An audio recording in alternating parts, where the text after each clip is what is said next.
Now, when we come to read scripture in a book of the Bible, we must ask a leading question, and that is, how should we go about reading this? And beyond just simply reading through the story at face level, which of course is the first thing to do, we need to think about how to engage with the scripture and what sort of literature it is, what genre it is.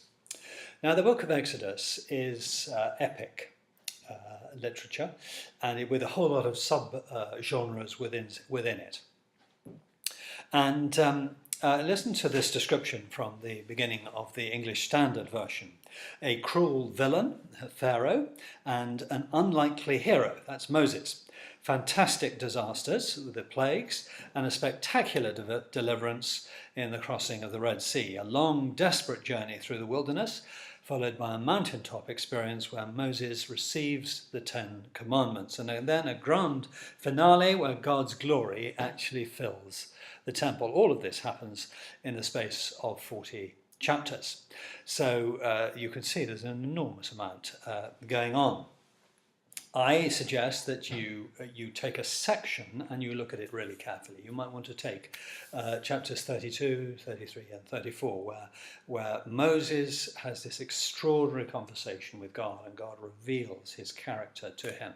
And you might want to just really focus on that and study that in detail, study what's going on, let it speak to you, let it see what actually delights you as you read it and think about it. Or you might want to take the Ten Commandments and the Book of the Covenant in chapters 20 to 23, or study the covenant formation in chapter 24.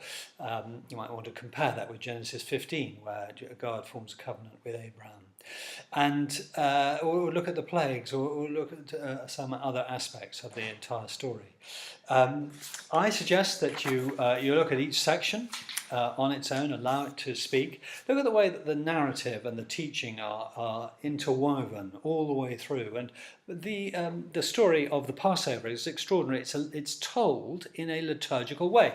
It begins, chapter 12, with the how to do the Passover, what you do, how you actually make it work. And it ends with the victory song of Moses and songs of Miriam and Moses in chapter 15. So you can see that the whole narrative is put in the context of worship and liturgy, and the narrator of the story has chosen this way of telling what's going on.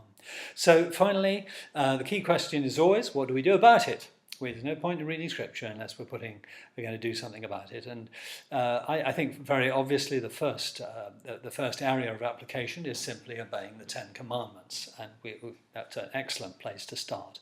You might want to just focus on what that means and how to do that. Or you may want to look at the area of worship.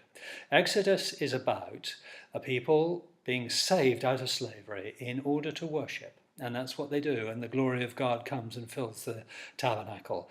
And you might want to look carefully at what this says about worship and how we should worship, and what are the principles for worship and underlying our worship today. That's all by way of these preparation videos. I'll look forward to having a pod with you, meeting and talking in one way or another, Skype or in person, in a few weeks' time. Okay, God bless.